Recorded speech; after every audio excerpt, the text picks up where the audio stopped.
So thank you everyone for being here. I want to introduce our very exciting panelists. My name is Sandra Benitez. I'm with the LIBRE initiative. We are the largest center-right Hispanic organization. We have over 13 chapters. And immigration is one of the key pillars we talk about, as well as education, energy, healthcare. So we're excited to moderate and lead this discussion here. So to my left, I have David Bier with the CATO Institute. Then I have Daniel DiMartino, who's joining us all the way from New York. He's with Manhattan Institute. And all the way from Arizona, very long trip to get here, State Senator Janae Shamp. So thank you all. And I guess I'll start with Daniel. You actually immigrated to the US and you have a very personal story. Can you talk a little bit to us about your personal story and achieving the American dream? I'm from Venezuela, which, as you know, is the largest refugee crisis in the planet. And it is because of a socialist regime that destroyed what was once the richest country in Latin America. And I'm very happy, I'm very blessed for where I am today. And in great part, that's because of America Right, which has been a beacon of hope for me since I was a kid. And I think, part of that was that I actually, talking about immigration and redirecting it to that is I learned English from a young age. And I don't think that if I had spoken English, I would have been successful in the US. I think that, Venezuelans and people who come from authoritarian countries bring a very useful perspective for Americans outside of the economic aspect. That's why I started this Hidden Project, educating young Americans about the importance of liberty in their high schools. But unfortunately not, the immigration story isn't always pretty, right? Yeah, well, you've been very successful here. So David, you have significant experience working on both border security as working on reforming our existing legal avenues. Could you give us a lay of the land on how these two have changed over time? Yeah, so prior to 1924, the vast majority of the people who wanted to come here and work and live legally were permitted to. About 98% of all the people who applied at our borders to come in as legal permanent residents were approved during that time. And after that change, it very quickly went to less than 10%. And a very significant portion of those were denied. Many of them were just on waiting lists, stuck abroad. Obviously, it got extremely bad during the run-up to World War II, when very few immigrants were allowed to come. And we ultimately were sending people back to persecution during those times. We've had an expansion of our system, very slow and very slight compared to the rise in demand. And so today, about 97% of all the people who are applying for green cards, permanent resident, whatever kind of permanent status in the United States will not receive that status that they're seeking this year. So that shows just how extremely closed our system is, even for the people who have the opportunity to apply, which is certainly not everyone. So we have an extremely small, I would call it pathetic, legal immigration system. You hear about the 1 million green cards we issue each year. That's 3% of demand, but it's also only 1/3% of our population, less than that actually. And so if you compare that to the late 19th and early 20th century, we regularly had legal immigration flows in excess of 1% of the population, which would be like 3.3 million people today. So we can have a much more robust legal immigration system than we do today. If you compare us to peer countries, Canada, Australia, New Zealand, all of them allow much higher rates of legal immigration than the United States does. In order for us to catch up to Canada, we'd have to have 35 million immigrants show up here tomorrow. On any longer time scale, we need even much greater flows than that because, of course, the immigrants would come in and have kids. So we wouldn't even catch up to their immigrant share of the population, even with that level of infusion of legal immigrants. So I would say our system is very restrictive, both historically and compared to systems in many other countries, controlling for the size of those countries. Thank you, David. Daniel, can you talk to us about how the broken border and the legal system are riddled with backlogs and how this creates a negative feedback loop? Yeah, well, I mean, I think there's a lot of problems in the legal immigration system, but it's not true that 97% of people get rejected. That is because you're including everybody who applies for the diversity visa lottery, which is like 50 million people. And if you exclude that, it's really like 50% or much higher than 50%, the approval rate. 24 million. But the point is, it's misleading to argue that 97% of everybody who wants to come to the U.S. it's rejected. 10% if you exclude the diversity lottery. Well, I beg to disagree because of the methodology, but for context, each of these individuals has done extensive research. So this is one of the interesting parts about immigration and some of the proposals, right? A lot of it comes down to methodology, and that's why we chose these two men. It's kind of, it's interesting. But let's talk about the backlogs. Now you guys know how Congress feels, right? They're looking at all the data. So to me, it's fascinating that, we're looking at a lot of the same data and still have two different analysis of it. But there are two types of backlogs generally in the legal immigration system. It's the family-based backlog and the employment-based backlog. Those in the family backlog are generally outside the United States. They're the siblings of Americans. They are the adult children. They are the minor children in some cases and spouses in some cases as well, and of green card holders. And the employment-based backlog is people who are generally here on H-1B visas who have been approved for their green card. They're eligible, but they're overwhelmingly from India, overwhelmingly working in the healthcare and information technology sector.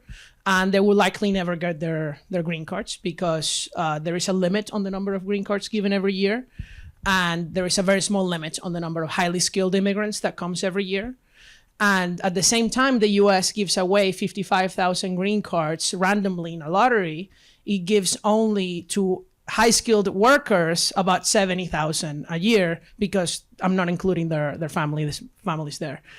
So it is a system that I think is incredibly out of balance for the needs of a country that wants to be the superpower, right? Because if you want to be the superpower of the world, you want to have the smartest people of the world, right? I mean, there's no way to be better than America if America has all the smart people. At the end, that's what wins a war nowadays. At the end, that's what increases productivity and economic growth. And unfortunately, the US legal immigration system is geared towards sponsoring people who are much more likely to become fiscal burdens on the country, like the parents of US citizens who are all in their 50s and 60s, end up getting Social Security and Medicare. And you know how many of those are admitted every year? Over 150,000, more than twice the total number of high-skilled immigrants admitted every year. So you're letting in a bunch of people who, say, have no college and are old, and rejecting physicians and computer engineers and people who are likely to earn $200,000, $300,000. Thank you, Daniel. And this is my next question is for Senator Janae Shamp. So she has an extensive background. Part of her community, registered nurse, and you were motivated to run for office. What were some of the key motivating factors? And you're from Arizona, a border state, so you're seeing things on the ground firsthand. So what has your experience been, and in particular with legal immigration? So the first thing that I need to say is there is a crisis at the southern border, and we are facing it head on in Arizona. And I liken it to this. Yes, I'm a perioperative nurse manager, so everything for me is in that's how I view things, right? Through the nurse lens. And if we have a trauma come in, if somebody gets in a car accident and we know we have broken bones, but we have internal bleeding, we need to stop the internal bleeding before we can ever manage the fractures. Well, I look at the immigration system exactly the same. We have an absolute crisis and trauma going on at our southern border. Maricopa County is the state of Maricopa County, that is. 4 million people live in Maricopa County. On average, we have 3 deaths a day to fentanyl overdose. And let me inform everyone in this room, there are no precursors for fentanyl manufactured in the United States. It's coming across the border. So if we're going to start talking about how we are going to move forward in the immigration conversation, I would argue that we need to take a step back and we need to have the conversation about the prevention of the crisis that is happening, that is killing our citizens. So that is where my expertise is. That's what we've been fighting. Texas with SB 4, I'm sure you all know, is going to the Supreme Court. We had a couple of bills. I ran it in the Senate. My seatmate ran it in the House, and the Governor Hobbs vetoed it twice. We put it to the ballot. 64% of the citizens in the state of Arizona with no money put behind the initiative voted for the ballot measure to make it a state crime to allow anyone to come through into our state anywhere except through a lawful port of entry.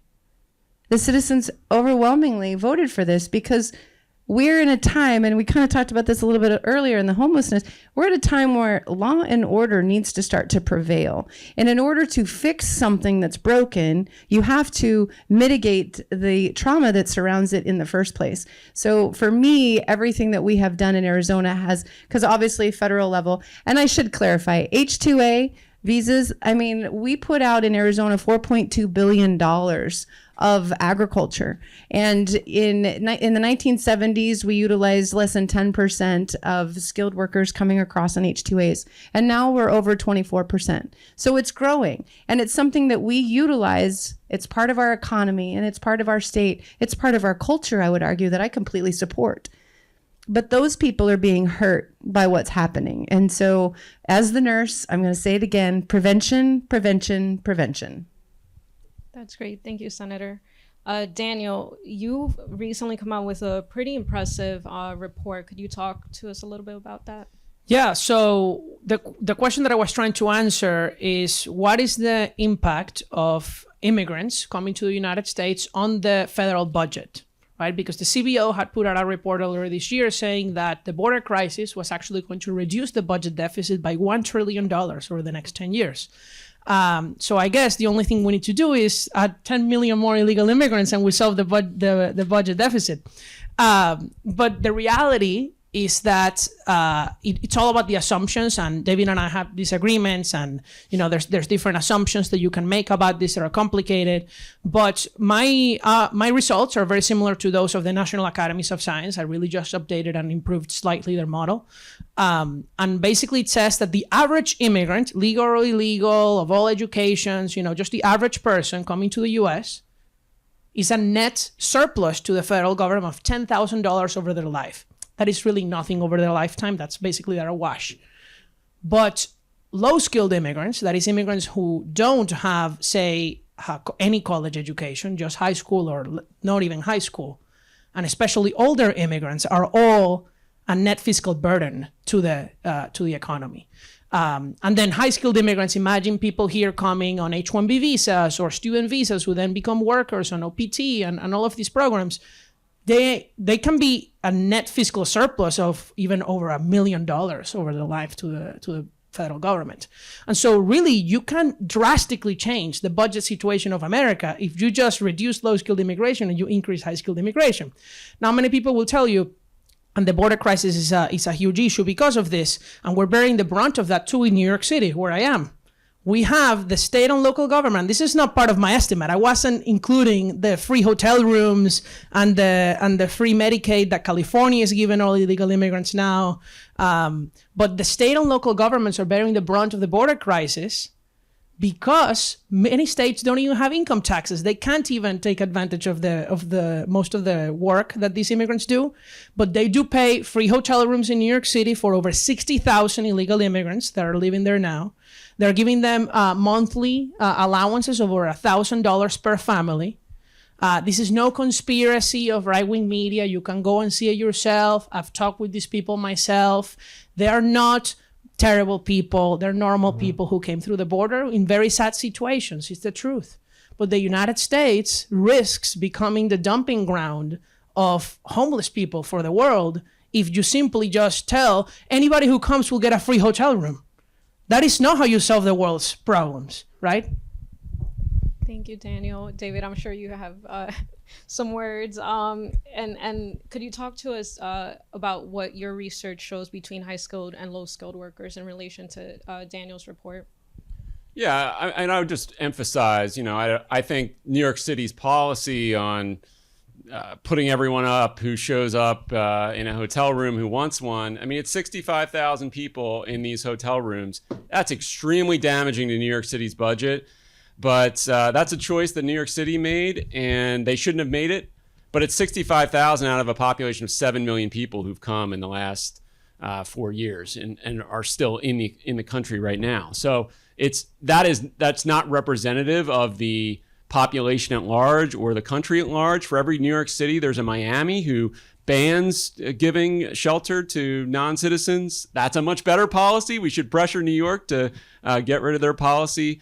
I understand his frustrations being from New York, but I don't think the rest of our country should base our immigration policy on whatever crazy policy comes out of New York or California or one of these other liberal places that have decided to take on all these costs for their citizens.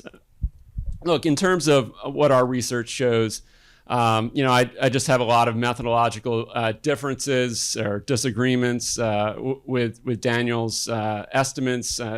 He assumes that immigrants come in and they increase defense spending which is a huge part of the budget. I mean, just an incredibly huge part of the budget to assume that immigrants come here, all of a sudden they're increasing defense spending, even though, according to his estimates, they're poorer and reducing the size of the economy available to Americans. They're somehow increasing the defense spending by all this money.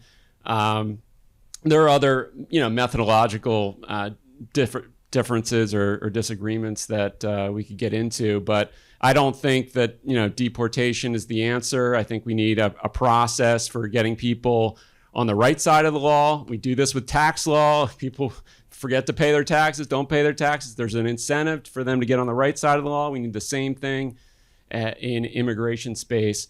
And there are better ways to deal with. There are people who are fiscally. I don't think we disagree about elderly people, retirees coming here. They're going to be a fiscal drain on the economy. We disagree about young, low-skilled immigrants. Our estimates are they're strongly positive still because they're paying in more in taxes throughout their working lives and building up basically a surplus for the federal government over that period of time. But for certain groups, yes, they're going to be fiscally negative. The best response to that is walling off the entitlement state from these people who are coming. If you just got rid of Social Security and Medicare access for elderly people, most of them would even be fiscally positive because that's the bulk of the expenses that we're talking about. Thank you, David. And this question is for everyone. So let's say we put a stop to all immigration. What industries would be impacted immediately, and who's going to feel that impact? How would this affect some of the local economies? Sure, since I have the mic. Construction, that's 13.5% of all the new immigrants who've come are working construction jobs. So that's going to be a huge blow to that industry. And of course, they're working in construction jobs in many different industries, but primarily construction. And then if you look further down, agriculture is, of course, an incredibly important part of the economy. And that's where many of the new immigrants are working as well. Perhaps Daniel would like to add something. Well, first, with the question, you mean like just the government bans legal immigration, or you mean like just there's physically impossible to come even illegally? Hypothetically, if they were to ban it. Oh, okay. Yeah, if it was just physically impossible and nobody could come, then it wouldn't just be that. It would be, of course, agriculture, it would be tech, it would be really all the entrepreneurs that come and investors. It would be a total catastrophe.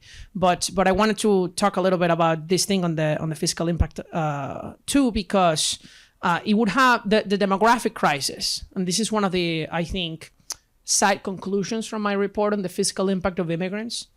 The demographic crisis is going to really destroy America's budget because imagine you balance the budget. There's no budget deficit. The debt stays constant. If you have less people every year, it means that the debt per person keeps growing, even if you balance the budget, which means that if you have a demographic collapse of fertility, either because of immigration or fertility, right, then it's not going to be enough to balance the budget deficit. We're going to need to have ever-growing budget surpluses, like Germany, in a way. And then you have a stagnating economy like Germany. So it is a big problem. I do think we need to focus on legal immigration that is high-skilled. And, David, for example, finds in his criticism of my report that, the average illegal immigrant is a budget surplus of over $500,000. I don't think anybody believes that illegal immigrants working in construction are going to be paying $500,000 in taxes more than they receive in government benefits over their life in net present value. The CBO is making really unrealistic assumptions about this, telling people that over 1 in 10 illegal immigrants crossing the border have a master's degree or a PhD, which basically means that we, out of all the illegal immigrants we received with the Biden administration, about 1 million are just highly educated, incredible tech workers that are increasing productivity. Like, nobody believes this, right? Because it is not a fact. And it is important to understand these assumptions that are influencing policy and the budget process and Congress. Because if we don't, we're not going to be able to solve the border crisis, which we need to solve the border crisis. Thank you. So I'm going to come at it from a different angle and how that I view it in Arizona. And that is the foundation of the fact that government's number one responsibility is the health and safety of its citizens. And so when I look at this, when I think about, I couldn't disagree more with, we do need mass deportation because people that have come here and broken the law shouldn't benefit from our systems when our own citizens are suffering from it. So does there need to be a fix at the federal level on the program? I believe so, because I believe that bureaucracy has absolutely destroyed our government. There's so many different layers. How do you peel it back? You can't burn it down. We have people that rely on it. But thoughtful breaking it down. So you have a wound and it's bleeding and you put a Band-Aid on it and it doesn't stop the bleeding. So you put another Band-Aid on it. Well, that doesn't stop the bleeding either. And so then you just keep layering it until you get all of these different statutes at the state level or laws at the federal level that aren't really actually looking at the root cause. And so I believe that we do need to get back to the root cause, and we need to make sure, whether we're talking about skilled or unskilled, I think that's kind of we can argue, what is that actually, right? There's plenty of people, my husband barely graduated from high school and the man's worth millions. So would you consider him unskilled? I don't think so, but he doesn't have a college degree. So how do we value that? And when we talk about human life, there's another component there. But when you come to our country that was founded with laws and principles to protect its citizens, then we need to get back to that and then figure out how to fix it from there. And one of the things that I like to say is we got to think outside the box and outside the box of the system that we currently live in, which is extremely difficult. Makes for very uncomfortable conversations.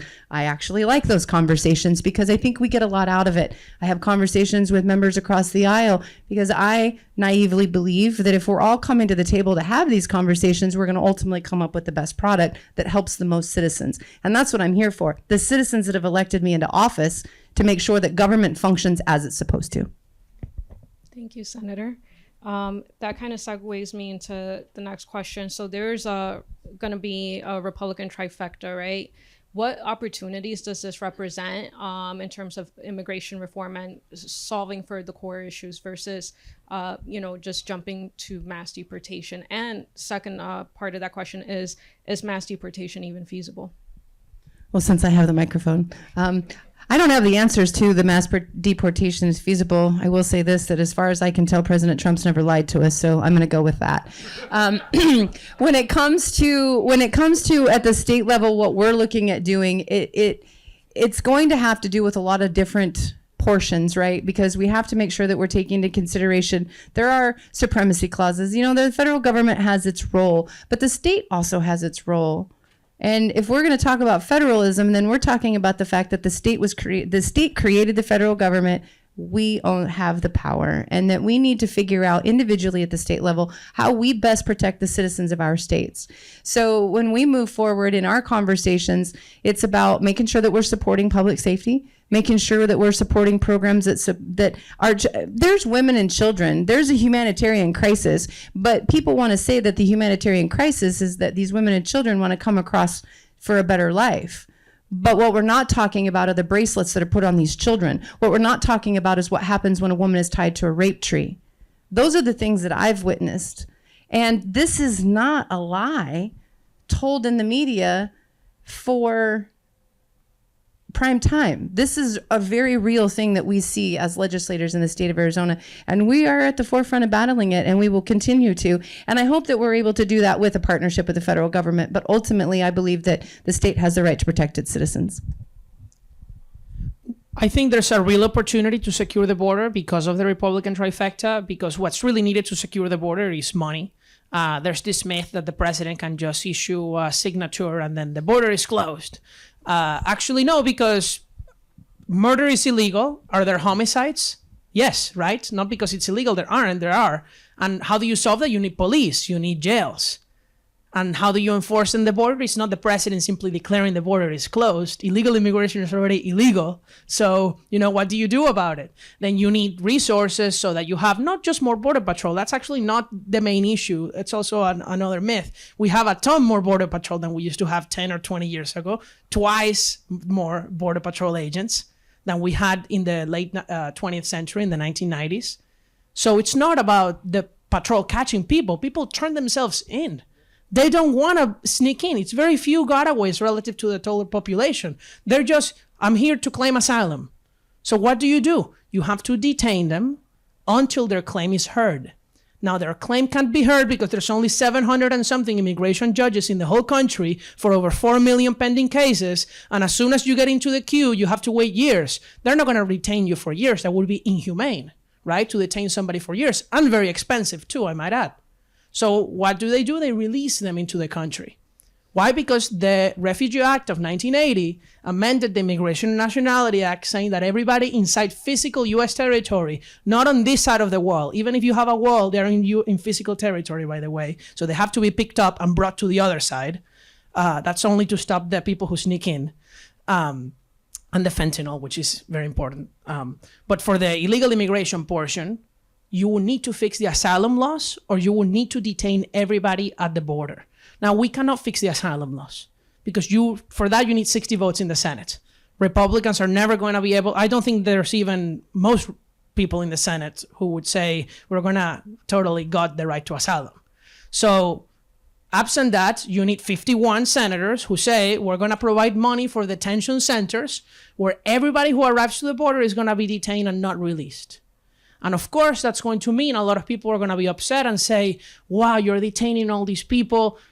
But once that happens, people will know when they come to the US, they're not going to be released and then work and live here for years and then be deported. And then you have these unfortunate situations where they were released pending their immigration court case and they had a kid. And now they were already deported, and then you have to deport and they have a kid. That's inhumane to deport. So you create all this chain of things because you didn't detain them in the first place. When other developed countries detain everybody who gets to their country legally, like Australia, and send them to an island until their case is decided. And then when it's approved, they're admitted into Australia. And when it's not, they're removed. So I think that would secure the border, and that can be done with a Republican trifecta. But the mass deportation part, I think that's not actually feasible.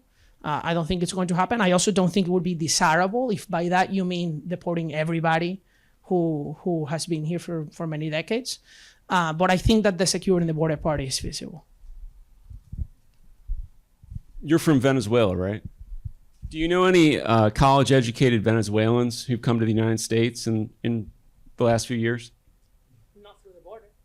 Well, they've come through many different means, through parole. And look, I can give you plenty of news articles about mechanical engineers who've been released at the border. When the economy of Venezuela was destroyed by the socialists, it didn't just destroy the economy for the lowest skilled people. Those are the people who are least likely to move because they have the least means. It's the college educated people who are the most likely to move. And look, the CBO's estimates of the educational attainment are backed up by surveys done by the Census Bureau. I could go on. Even if you have just a small percentage of the population who's high skilled, even in your estimates, there's a fiscally positive benefit there.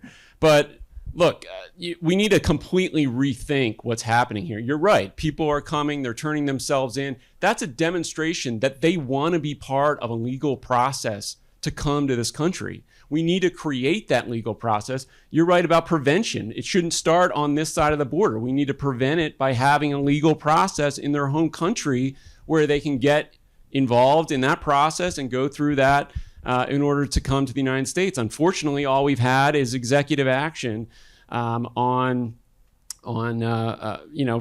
President Biden or President Trump or whoever, President Obama. We need Congress to take the lead and fix the legal immigration system. We haven't had fundamental reform in a century. I mean, essentially, we've had family preference immigration with a cap more or less for a century. And the last time the overall caps were updated at all was in 1990, so 3.5 decades ago, pre-internet age. So yes, we need to get back to basics and focus on, okay, what is a realistic way for people to come to this country? I don't want to be spending basically, a third of discretionary spending on immigration enforcement. It's insane. You talk about murders, half of murders in the United States don't get solved. So in terms of our law enforcement priorities, they're totally out of whack when you're talking about some bureaucratic violation of the law. We need to focus on, yes, security, protect citizens, but the best way to do that is target people who actually commit violent offenses against people, not just people who thought claiming asylum was a right under U.S. law, which it is, and still should be. I just wanted to say something. Let's talk about then enforcing the laws and the criminals, and the reality is that most democratic run states are sanctuary states and sanctuary cities, which means that when an illegal immigrant commits a crime, including shoplifting, killing someone, raping someone, drug dealing, they are not reported to ICE. They're arrested, they're released, and then they keep committing criminals. And we just found out today that New York City, by the way, Jose Barra, the killer of Laken Riley, alleged killer, it's still on trial, but the evidence is obviously overwhelming, he was a shoplifter in New York City. He got arrested. Then he got released. ICE wasn't called because New York City is a sanctuary city. And by the way, he was in a shelter paid for by the taxpayer. And he wanted to leave and go to Athens, Georgia. And so New York City paid a humanitarian flight with taxpayer dollars, sent him to Georgia, where he killed another girl. So right to shelter, sanctuary city laws, soft on crime policies, all of these policies, the open border converged to create tragic situations.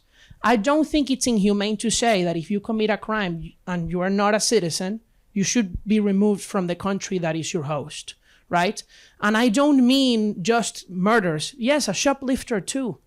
Yes, that is terrible for what's happening. The NYPD is dealing with shoplifting gangs from Venezuela who cross the border because they know they can't be arrested. And it's not just, and you say, you know people from Venezuela who are college educated. I've met all the people from Venezuela in the shelters that I've interviewed, and it's terribly sad. But there are people who were basically starving in Venezuela. People who had usually no jobs, people who came from very tragic situations, people with kids that were illiterate, who never went to school. That's not a random sampling of the Venezuelans. That's right. The illegal immigrants are not a random sample of Venezuelans. That's exactly the point. We don't have... The people in the shelters are not a random sampling. Of the illegal immigrants from Venezuela. That's right. But the point of the matter is you don't have a bunch of self-sufficient college grads invading the southern border. That's not what you're having today. No, you have people breaking the law to start out coming into our country, right? So if we're going to talk about why is it that murder is, breaking of a law is a breaking of a law. And illegally coming into our country and illegally utilizing our services for funding, that is committing crime and actually taking benefits away from citizens of the United States. And that's offensive. Look, all I'll say is, we shouldn't have illegal immigration. We should have a legal process for people to come. Banning immigration is what has created the chaos at the border. We need a legal way for people to come to resolve that chaos and make it orderly and avoid many of the problems that we're talking about. The reason there are so many people in shelters in New York City is because it's illegal for them to work, and they are told when they come into the country and cross the border Yes, and they still work, but they do it in ways that are less productive than they would if they had work authorization in order to be able to earn a real income for themselves. So yes, we have created a problem, and we've made it worse by doing all the things that we have done. New York City is, again, not representative of the entire United States. It's a terrible policy. They shouldn't be doing the stuff they're doing, but we can have a better legal immigration system than the one we have right now. Agreed. May I ask you, either of you agree with not necessarily the remain in Mexico policy, but the remain in your own country, maybe going through the embassies? We have embassies in almost every country. I mean, why are we not, how are we, because we're arguing semantics. All of us are frustrated, all of us have our beliefs, but And after this, I think everybody can hear me anyway. I'm pretty I loud. leave time for audience questions, so after this, we'll. Okay, certainly. I mean, those kinds of outside the box is what I'm talking about. You know, remain in Mexico, no matter what you think, it did stop it. And with this this last administration, we felt it. It was, come on. They welded the gates open on the border wall that was built in Arizona. Okay, so we've seen that. And it was a green light, and that green light is what created what you guys are arguing about in New York, in my opinion. My humble opinion. You asked whether we agree that people can wait in the embassy. The sad reality is that people cannot apply in embassies abroad for asylum. Like you cannot show up. Great reform. Yeah, I mean, but that would require a change in the law, which means you need 60 votes in the Senate for that federal action. So I imagine you were going to say that. So yeah, before we close and open for audience questions, I guess at a very high level, what can Congress do to reform other than deportation? Like so I know you spoke about judges. David, is there anything that comes to mind for you? Yeah, look, again, it comes back to legal immigration. We have two lesser skill work visa programs that work okay with the H-2A and H-2B visas. The H-2As for agriculture, seasonal jobs, uncapped. The H-2B for non-agricultural seasonal jobs, you're talking landscaping mainly. Those jobs, they have a cap, and it was last updated in 1990, at least on a permanent basis. And so we should get rid of that cap, allow people to apply for those work visas in the same way that they apply for H-2As without a cap. But those are only for seasonal jobs. There's no temporary work visa at all for all of the jobs that are non-seasonal that don't require a college degree. So that's the fundamental legal immigration problem that they're up against. If they want to come and they want to do any kind of year-round work in hospitality, construction, and anything else you can think of, home health care, all of those things are prohibited under our law. There's no work visas available for them. So you need to fix that. And fortunately, Speaker Johnson was just on TV yesterday talking about more work visas. So hopefully there's some real discussion about that idea. I hope there's a caveat with the states, though, because if we're going to talk about H-2A and B, like we utilize that a lot in Arizona with seasonal workers. I hope that there's a conversation where the states actually get to, maybe the states individually put the cap, not the federal government, because what does the federal government know about what we do in Arizona? I mean, yes, we have representation, but at the state level, remember, I'm going to say it again, federalism, it's the states, it's the power. That's where it should be. I said what I said, the immigration judges. I think that's the most underrated immigration solution. You just need to hire more judges. Thank you to all the panelists for this enlightening and entertaining discussion. I have a question for Daniel, who I have to disclose. We are personally friends, but this is a pointed question. Isn't allowing only certain immigrants with particular skills a form of central planning? If we believe government lacks the information to efficiently allocate capital, which I think Daniel believes, why do you believe it knows how to allocate human capital? I love that question. That's the best challenge to what I say, in my opinion, like philosophically. I would say that I am advocating for a system that's based on fiscal impact as a consideration of other things, right? The fiscal impact is something that will always happen in a system where you have the government redistributing income. So yes, in the theoretical world where there's no government and things work perfectly in an anarcho-capitalist society, then you wouldn't need those kinds of flows, right? But because that perfect world is only theoretical, I don't actually think it would be perfect in reality. Then you need to take into account the impact, right? Because otherwise, imagine you're sponsoring your parents who live in Bosnia, right? And they're going to impose a cost on taxpayers over their lifetime. That means the rest of society is subsidizing you so that you can have your parents here. And you could say, well, we can just prohibit them from accessing Social Security in America, what he says. Then you don't want them to become fully American ever. You don't believe in fully assimilation and that people can integrate into society. You cannot have second-class Americans, right? That wouldn't be fair. I don't think so.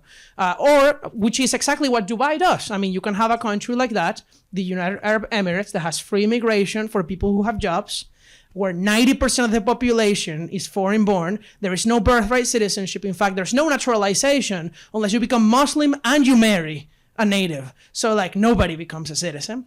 And I don't think that's the kind of society that people here want to have in any Western country.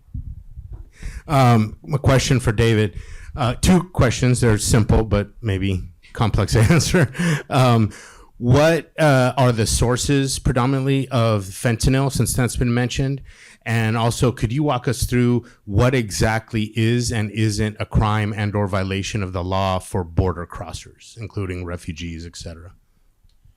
Yeah, great question. So on fentanyl, look, we've had a lot of data that we've published that we've gotten from the government about this subject.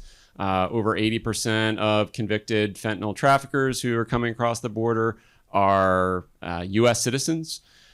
So U.S. citizens are hiring U.S. citizens to go bring them drugs. That shows you the what I believe is the root cause of the fentanyl crisis, which is the fact that people demand illicit narcotics in this country. Of course, we don't see every person who crosses the border. There are some people who get away from the Border Patrol and evade detection. So we've tried to estimate that by looking at the people who Border Patrol does catch, which is a pretty good sample size, 2 million people. Almost none of them have fentanyl on them. It is astonishing. Almost just... You look at the population just who are undocumented living near the border, you'd end up with that population must be the most law-abiding in the United States, because the number of U.S. citizens who they're arresting for fentanyl in those areas, crossing through the checkpoints that they've set up, it's over 85% of those are U.S. citizens coming through those checkpoints. So again, it's astonishingly rare for someone who's crossing the border illegally to try to bring in fentanyl. The second question was regarding What exactly at the border, including asylum seekers, refugees. Yeah. What exactly is legal and what is illegal? Yeah. So the Department of Homeland Crime. Yeah. So the Department of Homeland Security decides what locations crossing the border is lawful and what locations are not. So they essentially do it by not even regulation. There's not even that specific, but it's essentially the agent saying you're allowed to cross here versus cross somewhere else. If you cross the border illegally, then it's a misdemeanor offense for the first offense. So on par with an unregistered vehicle in the state of Virginia. And then it rises to a felony if you've been deported in the past. So, and then if you've committed crimes in the United States, then it's a felony with some mandatory punishments attached to it. You can still request asylum even if you've crossed the border illegally. So it can both be a crime, but also you can still apply for a legal status in the United States despite having violated that law. Asylum law is very clear on this point, though. Biden and Trump have both banned asylum for people who've crossed the border illegally, and that's actually the status quo right now. Is Biden has instituted a total ban on requesting asylum after crossing the border illegally. So I think that's a fair assessment of the state of play. Sure. So I've spent many days, like the hours have accumulated over the last 2 years on the border in Arizona. And guess how many times Border Patrol has showed up when I've been out on the border? Once. In 2 years, in all of my trips, we're talking 20, 30 trips. Once. And all they wanted to know was if we had a film crew with us. That is it. And I'm here to tell you that we have game cameras set up all over the place. And I've stood on the border. The cartel is glassing me. And the commander is showing me video of a guy with a backpack going up over the mountain. So when we talk about 85% as citizens and they're coming through lawful ports of entry, you really do have to take into consideration what we don't know that's going on with the gotaways. You have to. And we are ground zero in Arizona. So I say to any one of you, come. Senator Gowan lives in Cochise County on the border. Come. Come see what's actually really going on. Come see what it looks like to stand down on the border and put a drone up and watch the cartels watch us. Because they're directing where the guys are to go with the drugs on their backs. Come to Arizona and see what it's like when they're going 130 miles an hour through a 35 mile an hour zone. And they kill your citizens. Come look. It's not just about stats in DC, no offense to anybody, but it is an absolute horrific nightmare that's going on right now, and it has to stop. Kurt Couchman, Americans for Prosperity. One thing that hasn't come up is that the living standards in the U.S. are 5, 10, 15 times higher than where a lot of these people are coming from. And so is there a role for the federal government through trade policy or through better development policy, like working on the business climate in these countries to help prosperity emerge in Latin America so that fewer people even want to come here?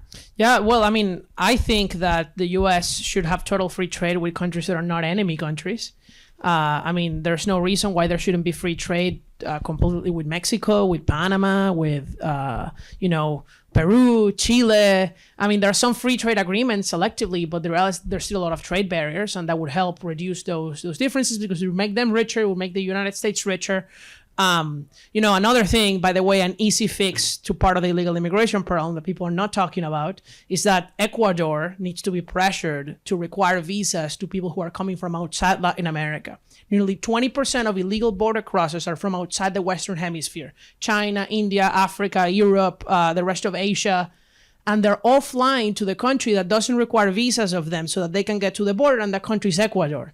If you pressure Ecuador, you immediately cut off 20% of illegal immigration for free. So that's another thing to put out there. Look, I agree. There's some things at the margin, but it's very difficult to change the institutions. And it's hard enough to have good institutions in your own country, let alone trying to import them to some other country who doesn't really want to listen to you to begin with.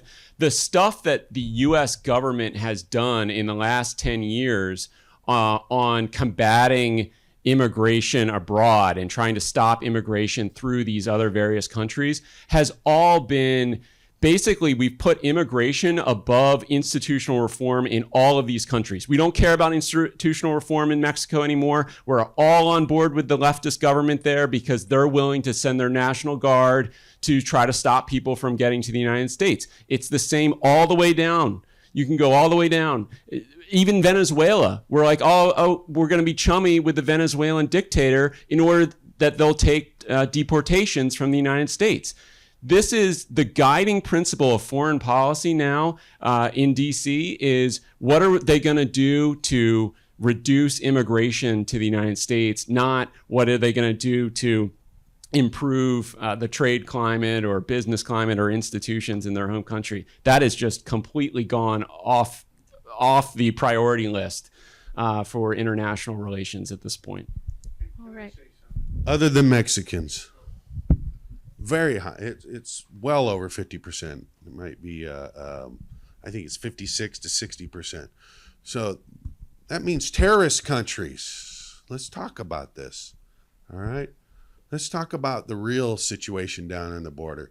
It is the cartel moving the fentanyl. I don't know what you're talking about. I mean, it's the fentanyl is coming from the cartel. The Chinese are sending the chemicals over so that these cartel men can make it, and then they send what we call mules across. So you got the mules crossing. Where at my border, Cochise County, And the Tucson sector is the most cross-border for fentanyl. And they actually put these, you guys have to come down and see it. Where do you guys live? Where do you live? I live in Virginia. Virginia. Okay, well, that's a pretty good border region. Where do you live? But you came across it, huh? Flying. On a plane. I'm just joking with you. Just to be respectful for everyone's time, we do have to wrap up soon. Yeah, I'm gonna wrap up. There's so much to say, I can't tell you. Come on down and see what's happening down there, and you'll see what's really going on at the border there. My ranchers are taking it, and you will see cartel men with guns on our side of the border. And you'll see the spotters. You'll see everything. But I challenge you to come on down, come talk to either Senator Shamp or me, and you can come see the real thing that's happening down there. All right. Thank you. We don't have time for final closing thoughts, but there's a lot here. Feel free to find the panelists after. Thank you.